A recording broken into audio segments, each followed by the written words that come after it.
Welcome, everyone. Good morning to those who are gathered here in the sanctuary and to all who are joining online today. We begin this morning with a musical prelude from Scott DeVoe.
Welcome to the Unitarian Universalist Congregation of Charlottesville. My name is Lauren Duran, and my pronouns are she, her. And I'm pleased to be leading worship this morning with Greg Townsend and our musical director, Scott DeVoe. Whoever you are and wherever you have come from, the Unitarian Universalist Congregation of Charlottesville welcomes you. We are delighted you have joined us this morning and are grateful for all who have made this moment of our gathering possible. I invite us to take a moment to greet others. Those online may unmute, and those here in the sanctuary or social hall are welcome to greet your neighbors, especially those you may not know. We offer a special welcome to newcomers and invite you to join us for fellowship after the service in the social hall. Please use one of our red mugs, and the UUCville members and friends are invited to offer special welcome to anyone with a red coffee mug. There is a live stream of the service in the social hall, and while everyone is welcome here in the sanctuary, the social hall can be a good option if you need a roomier space. Many thanks to all the folks helping us share worship both here and online. Our greeters, ushers, hospitality teams, and special thanks to our AV Tech team led today by Ben Jackson and Angela Orba. And now we have greetings from board member Ellie Siverud. Good morning, everybody. I'm a member of the board. I'm getting on my second year, and I'm very happy to be helping keep the church going. Two things I wanted to highlight today, and they both start with P. One is painting. Downstairs, about a dozen people came in their painting clothes and painted lower hall room 1 and 2, I think it's called, the big room. Big crew, everybody did their part, and it looks really nice, and it's almost done. And I want to especially thank Elizabeth and Bev Gorham for doing all the prep and getting it organized. They did a really great job. So that's one thing I want to highlight. And the other is, of course, what I always talk about, postcards. We can't ever stop doing them because every time you write one, you're hopefully getting another person to vote, because it's one of the only best ways we can to save our democracy. So in the office, there's little packets all ready to go. They have the cards, the message, the addresses. The only thing's missing is the stamps. You can put a stamp on it, a postcard stamp, or bring it back to the office, and we'll do that part. You can spend an hour a week. That's all it takes, and you can get some done, and it would be really helpful. So thank you very much.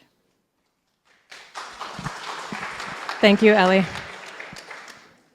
Here are this morning's announcements. There are 5 artists who are showing their work together here in the sanctuary for the months of July and August. Jen Cruz, Karen Jones, Marie Spillman, Pat Tallarico, and Tim Sanders. If you would all please stand.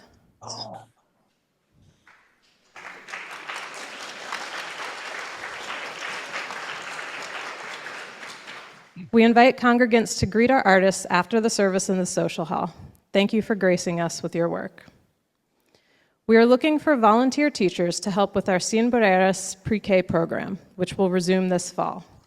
If you are interested or have questions, speak to Meg Dunham or Reverend Tim.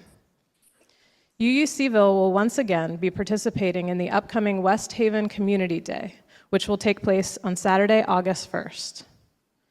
We will have a UUCville table, and Reverend Tim is looking for volunteers to help set up, staff, and take down our table.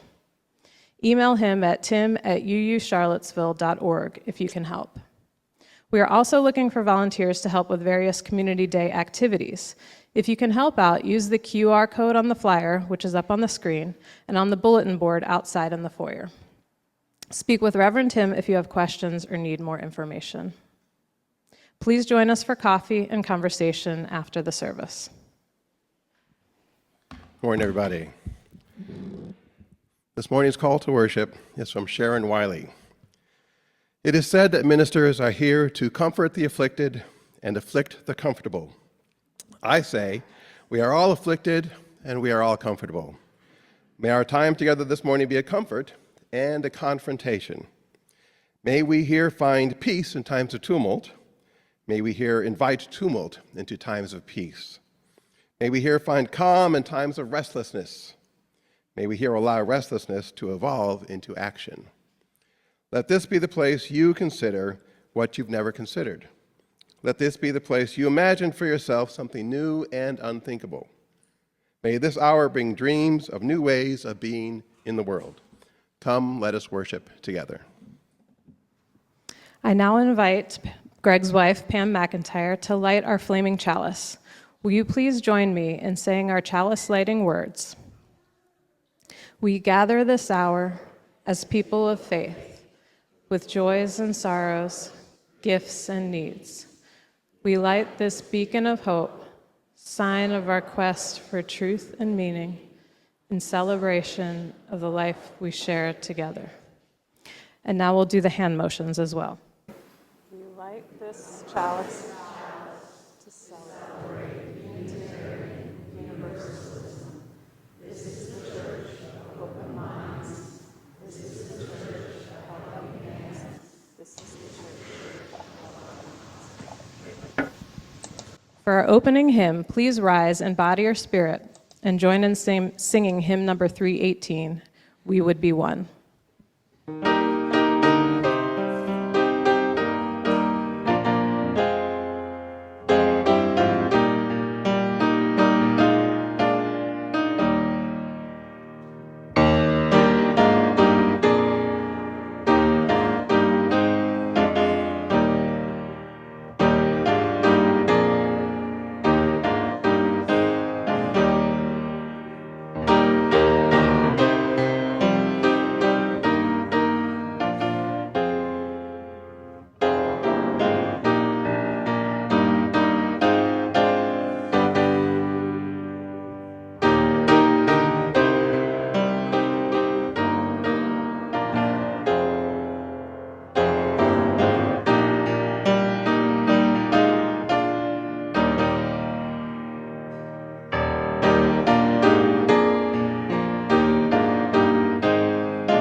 We now move into our time of centering and sharing of joys and sorrows. We are an interconnected community that cares for one another. Part of how we embody this care is by making time each week to share the joys and sorrows we hold in our hearts. I will now share what was submitted online prior to this morning's service. In honor of all the joys and sorrows Everyone is invited to come forward as you wish and place a glass stone in a communal bowl of water as a symbolic act of being held by the larger love that holds us all. All are welcome to participate, including those who are new to our congregation. Those online may type their joys and sorrows into the chat. Rosalie Samari from the Pastoral Care Team will come forward to hold the space. Rosalie will be available for a few minutes after the service in the back corner of the sanctuary if you are in need of support or just want someone to listen. Those online can contact the Pastoral Care Team at pastoral@uucharlottesville.org. Let us begin.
This community offers its love and support to what is closest to our hearts. Another way we show our care for one another is in sharing our financial gifts with our community and our congregation.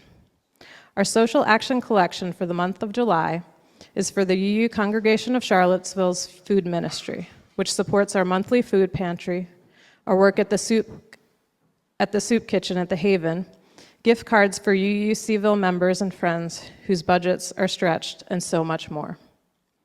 Angela and Ben, please show us the social action slide for giving for anyone who would like to make a donation to support our food ministry.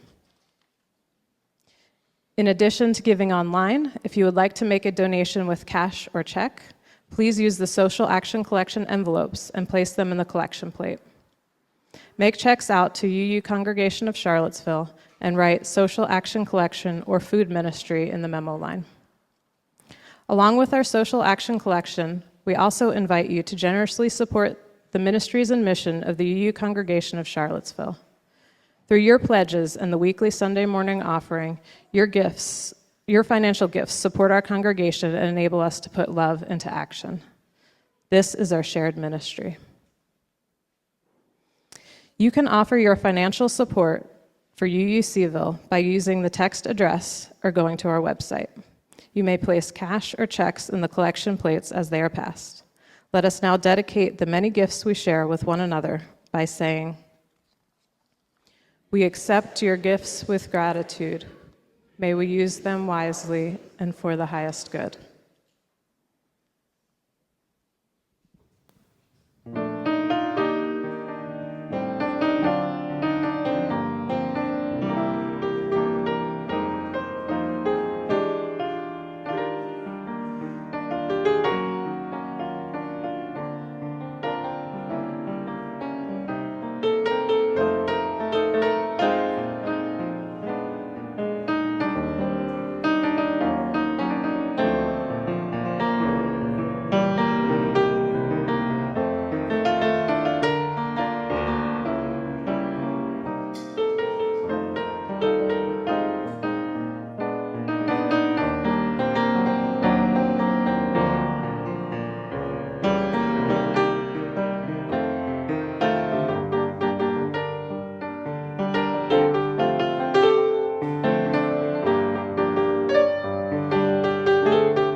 The theme for this morning's service is Character is What You Are in the Dark. This morning's reading is an excerpt from the book The Road to Character by conservative author David Brooks. Occasionally, even today, you come across certain people who seem to possess an impressive inner cohesion. They are not leading fragmented, scattershot lives. They have achieved inner integration. They are calm, settled, and rooted. They are not blown off course by storms. They don't crumble in adversity. Their minds are consistent and their hearts are dependable. Their virtues are not the blooming virtues you see in smart college students. They are the ripening virtues you see in people who have lived a little and have learned from joy and pain. Sometimes you don't even notice these people, because while they seem kind and cheerful, they are also reserved. They possess the self-effacing virtues of people who are inclined to be useful, but don't need to prove anything to the world. Humility, restraint, reticence, temperance, respect, and soft self-discipline. They radiate a sort of moral joy. They answer softly when challenged harshly. They are silent when unfairly abused. They are dignified when others try to humiliate them, restrained when others try to provoke them. But they get things done. They perform acts of sacrificial service with the same modest everyday spirit they would display if they were just getting the groceries. They are not thinking about what impressive work they are doing. They are not thinking about themselves at all. They just seem delighted by the flawed people around them. They just recognize what needs doing and they do it. They make you feel funnier and smarter when you speak with them. They move through social classes, not even aware, it seems, that they are doing so. After you've known them for a while, it occurs to you that you've never heard them boast. You've never seen them self-righteous or doggedly certain. They aren't dropping little hints of their own distinctiveness and accomplishments. They have not led lives of conflict-free tranquility, but have struggled toward maturity. They have gone some way toward solving life's essential problem, which is that, as Alexander Solzhenitsyn put it, the line separating good and evil passes not through states, nor between classes, nor between political parties either, but right through every human heart. These are the people who have built a strong inner character, who have achieved a certain depth. In these people, at the end of this struggle, the climb to success has surrendered to the struggle to deepen the soul. These are the people we are looking for. Thank you, Lauren. Morning again, everybody. Those who know me well know that I love movies. I own a couple thousand, and at last count, I could account for more than 15,000 movies that I have seen. And generally speaking, I watch movies purely for entertainment value, without pretense of trying to gain any philosophical or deeper societal meaning from them. I'm always amazed when I read a critic's review of the movie that I've just seen, and they talk about how the movie was rich with allegories and metaphors and lessons for life, the universe, and everything. And all I remember is whether or not stuff blowed up real good. But every now and then, a movie slips in a bit of wisdom that even I can't help but notice. There's a movie from 1984 that I love called The Adventures of Buckaroo Banzai Across the Eighth Dimension. Raise your hand if you're a Team Banzai member. Yes. All right. Woo-hoo! All right. I think that you can tell from the title that this was not exactly going to be Oscar bait. To give you a sense of it, here's a brief description from Wikipedia. The film centers upon the efforts of the polymath Dr. Buckaroo Banzai, a physicist, neurosurgeon, test pilot, and rock star, to save the world by defeating a band of interdimensional aliens called Red Lectroids from Planet 10. And that description only scratches the surface of just how out there the movie is. Pam and I have tried many times, rather unsuccessfully, to introduce others to the joy that is Buckaroo Banzai. The main villain in the movie is the leader of the Red Lectroid aliens, Lord John Worfen, played by the great John Lithgow. In the scene you are about to see, he is exhorting his minions to continue to work on the ship that will return them to Planet 10. Again, be prepared for weirdness. Ben, can you show the first video, please? What is the greatest joy? The joy of beauty! Louder! The joy of beauty! History is made at night. Character is what you are in the dark. Character is what you are in the dark, he says. Now, when I first heard the line, in the context of this very bizarre movie, where it had little to do with the plot, such as it is, I laughed and promptly disregarded it. But upon repeated viewings, and I've seen this movie a lot, it began to strike a chord with me. As it turns out, the quote has been attributed to 19th century American Christian evangelist Dwight L. Moody. And to remove your trivia fact for today is that President Eisenhower was named for Reverend Moody. Now, I don't know what Reverend Moody had in mind when he wrote this, but it struck me that it has at least three distinct but significant implications. The first is this: we show our true selves, our true characters, when we act under cover of darkness, so to speak. As stated by British cleric Charles Caleb Colton, the true measure of your character is what you do when nobody is watching. By character, I mean a person's core values, rooted in unwavering, ethical principles that makes them who they are fundamentally. Now, we often act, or say we're going to act, in the presence of others, or at least in situations where we know that someone else may eventually find out what we've done.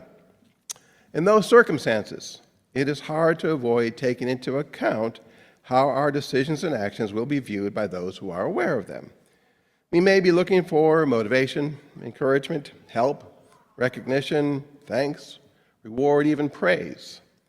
The only reason I'm up here right now is so that after the service, I can hear my wife Pam say, "That was wonderful," which I know she'll say, even if I'm not wonderful.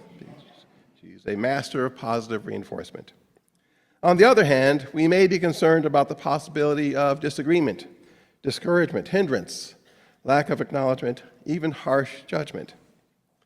But what if a person is making a decision and acting in a situation where few, if any, of those who matter to them will ever know what they have done? What would they do if they found $100 that someone left behind in an ATM, as I did once? Not the finding part, the losing part. If they bumped into a car in the grocery store parking lot and put a dent in the fender or scratched the paint a little, but they leave a note on the windshield. After a long, hard day, will they return a shopping cart in the blistering sun, freezing cold, driving rain, even if it means going all the way back to the store? What will they do if tempted to cheat at solitaire? Would they do things when away from friends, family, and loved ones that they would never do if these others were with them? Under those circumstances, it can be easy to justify or excuse behavior that we wouldn't ordinarily engage in, or to forego actions that we would usually take. It may take a resolute, conscious determination to do the right thing when there's no external reward for doing it and no consequence for not doing it. But that determination is really the bedrock of any cohesive civilization. And the good news is that psychological studies have shown that people often behave more altruistically when they believe they are not being watched. In a world that often rewards visibility, where our lives are curated, filtered, and displayed, this idea can feel almost countercultural. We are encouraged to build identities that others can see: resumes, profiles, reputations, social media footprints. We live in a culture that often confuses character with image. We measure success in recognition, approval, applause, and number of followers. But character does not live in those places. Character lives in the unseen. Think about trust. Trust is not built on what people say publicly. It is built on what they do consistently, especially when no one is watching. Think about justice. Justice is not only enacted in courtrooms or protests, but in everyday choices: how we treat people, how we use power, how we respond to those who are vulnerable. Think about love, the center of all that we as UUs do. Love is not proven in grand declarations alone, but in quiet acts of care that may never be acknowledged. One of my favorite movie scenes is this one from City Slickers. Warning for mature audiences only. Ben, next video, please. A spaceship lands and the most beautiful woman you ever saw gets out. And all she wants to do is have the greatest sex in the universe with you. Could happen. And the second it's over, she flies away for eternity. No one will ever know. You're telling me you wouldn't do it? No. Because what you're describing actually happened to my cousin Ronald, and his wife did find out about it at the beauty parlor. They know everything there. Forget about it. Look, Ed, what I'm saying is, it wouldn't make it all right if Barbara didn't know. I'd know, and I wouldn't like myself. That's all. Strip away witnesses, reputation, consequence, and whatever remains is the real character a person actually lives by. Character, or lack thereof, is about the everyday bargains people make with their own principles, or covenants they affirm with those principles when nobody is keeping score. If behavior depends on an audience, it isn't character, it's performance. The second lesson from the quote is this: we manifest our true selves not in the light when times are good, but during those dark times when we are faced with adversity. In the words of the Reverend Dr. Martin Luther King, the ultimate measure of a man is not where he stands in moments of comfort and convenience, but where he stands at times of challenge and controversy. When times are good, when we're traveling on Easy Street, we can live our lives almost effortlessly, with little concern for possible repercussions. We can afford to be gracious, generous, kind, caring. It's easy to be helpful and cheery under those conditions. But what if we or one of our loved ones is very ill? If we're unsure if our job is secure, if we're subjected to prejudice for the umpteenth time, if we're half an hour past our bedtime when we're feeling cranky. It can sometimes take a superhuman effort to treat others with respect when we're physically or emotionally on edge. But that's exactly when we have the occasion to demonstrate that the person we claim to be, the person we want others to think we are, is the person that we really are. In the world of medicine, an echocardiogram, an ultrasound of your heart, can give you information on the structure of your heart. But sometimes you really want to know about serious heart conditions, like coronary artery disease, arrhythmias, or heart valve issues. That is, you want to test your heart's character. Then you may need a stress test, in which your heart is evaluated during physical exertion or with chemically induced stress. And so it is with us. We get to demonstrate how truly healthy and functional we are when we are under duress. And these situations can serve as useful reminders that an unwanted final outcome to a stressful situation is not the final verdict. The ultimate judgment is our response to the stress. And the third message that struck me when thinking about what that phrase truly means is that there are times when we are faced with decisions, difficult, perhaps life-altering decisions. We don't really have enough information to be sure what the right or best course of action is when we are well and truly in the dark. It is about those times in life when we do not have clear answers, when the path forward is unclear, when we feel lost or afraid. In times like these, we may need to rely on our characters to fill in some of the blanks by asking ourselves questions like, what is my goal here? How will what I do affect others in the short term and the long term? How will what I do affect myself, physically, emotionally, spiritually? What can I do that will be the least harmful? Who can I rely on to help me here? What's the worst that can happen if I don't take a particular course of action? And what's the worst that can happen if I do? In those moments, character is not just about moral choices. It is about resilience and about how we hold ourselves and others when we cannot see the way ahead. These two are expressions of character. In times like those, it is important to take the time to reflect on who you are and how you want to live in the world, and let that knowledge be a signpost. Unitarian Universalism calls on us to explore the inner life as well as the outer one. So let us sit with these questions. Who are we when the lights go out, when there is no audience? Are we honest when dishonesty would be easier? Are we kind when kindness offers no reward? Do we choose compassion when indifference would cost us less? Who are we when times are tough? Are we empathetic when apathy would require less effort? Are we patient when a rapid response feels more natural? Do we choose forgiveness and support when attack would be more satisfying? Who are we when we aren't sure of the way forward? Are we brave when it would be understandable to be timid? Do we stay connected when it might feel safer to withdraw? Do we take the time to deeply consider our options when it might feel more powerful to charge ahead? These are not dramatic headline-making moments. They are small, quiet, ordinary, and yet they are the threads from which a rich life is woven. Character is not built in grand gestures. It is built in small decisions and acts, seen and unseen, calm and under pressure, informed and relying on guesswork. The dark is not a void, it is a testing ground. It is where values become real. Now, it would be easy to turn this into a moral demand, a call to constant vigilance, a pressure to be perfect, even in private. But the truth is, we are all imperfect in the light and in the dark. We all have moments when we fall short, moments when we choose convenience over courage, silence over honesty, self-interest over compassion. That, too, is part of being human. The question is not whether we fail. The question is how we respond when we do. Unitarian Universalism does not ask us to be flawless. It asks us to be accountable to ourselves, to others, to the planet. It invites us into a lifelong process of becoming, of aligning our actions more closely with our values again and again. And much of that process happens in the dark. It happens in reflection, in self-examination, in those quiet moments when we ask ourselves, was that the person I want to be? It happens when we choose to repair harm even if no one else demands it.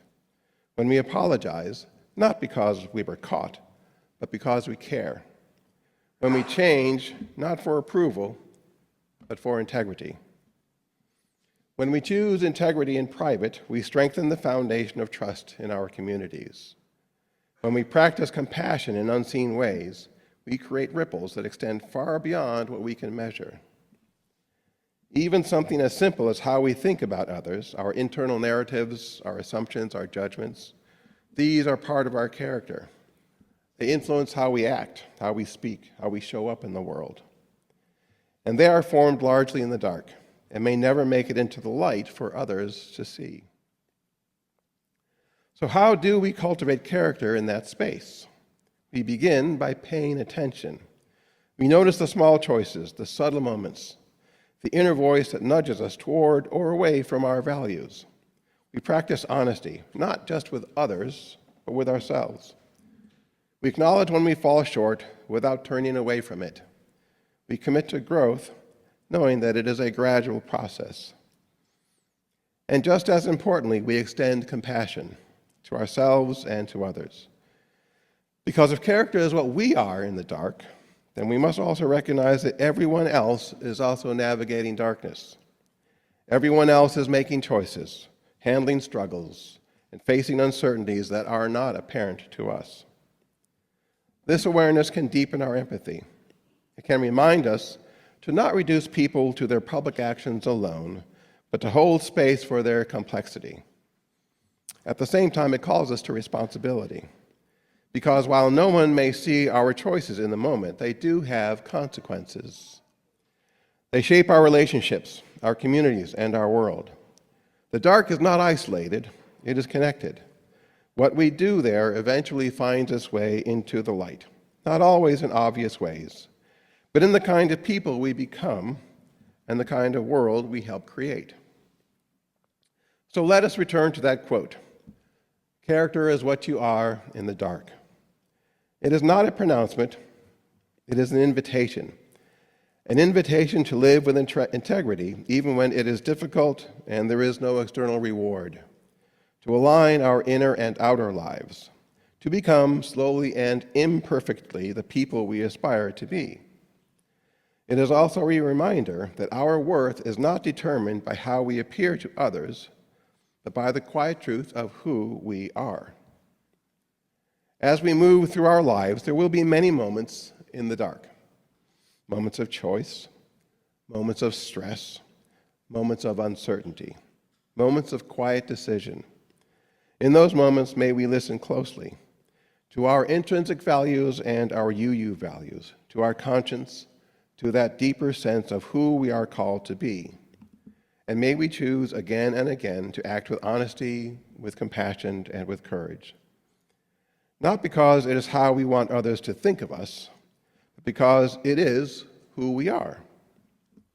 Character is evinced by the ability to navigate complex situations while adhering to one's ethical beliefs, even when, especially when, it is challenging. So when you're in the dark, take the opportunity to show your true character to yourself, even if no one will know what you did.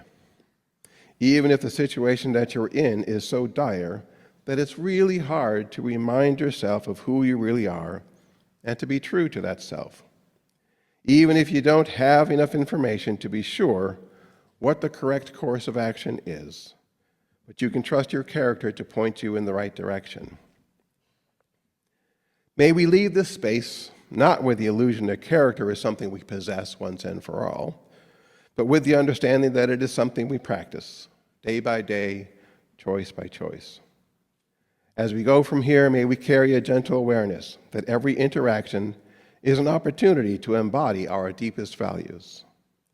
Let us go forth remembering that character is less about perfection and more about direction. May we be patient with ourselves, accountable to one another, and faithful to the quiet inner voice that calls us to be better. And let us remember this last bit of Buckaroo Banzai wisdom. Ben, can you show the last video? Hey, don't be mean. We don't have to be mean. Because remember, no matter where you go, there you are. Thanks for listening. Amen.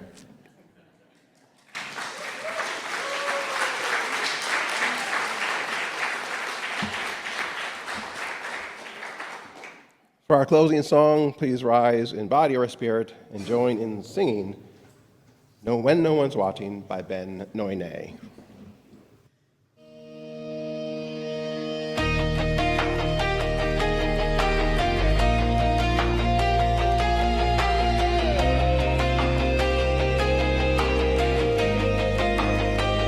There's a voice in the quiet when the noise fades out. No crowd, no camera, no shadow of doubt.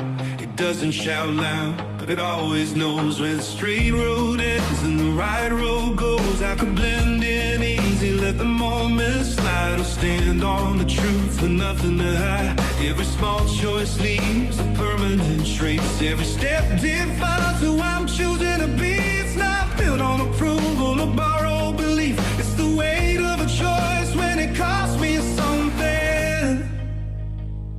I'll do the right thing when no one's watching me. I won't paint the wrong as necessity. I won't call it normal just 'cause it's loud. I won't lose my soul to follow the crowd. Let goodness be the guidepost I see. The line I won't cross, the man I'll be. If the world's gonna change, it starts with me doing the right thing when no one's watching me.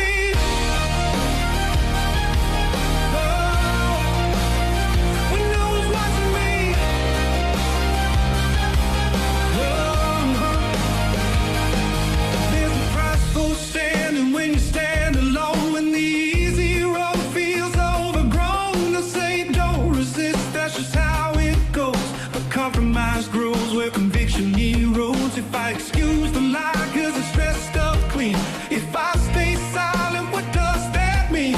A truth ignored is a lesson learned wrong, and a quiet surrender doesn't make you strong. I won't trade my conscience for comfort or ease. I won't bend my values just to feel at peace. I'll do the right thing when no one's watching me. I won't bow my heart to popularity. I won't call it progress if it breaks what's whole. I won't sell tomorrow for control. Let goodness be the guidepost I see. The line I won't cross, the man I'll be. If the world's gonna change, it starts with me doing the right thing when no one's watching me. Yeah, when no one's watching me. Yeah. Change doesn't start in the streets or the signs. It starts in the choices we make inside. One honest life, one fearless stand can reach further than we ever planned. So I'll do the right thing when no one's watching me. When it's just my soul and integrity. I won't share the wrong, though the crowd may roll. I walk the narrow road I was made for. Let goodness be the guidepost I see. The truth that keeps on guiding.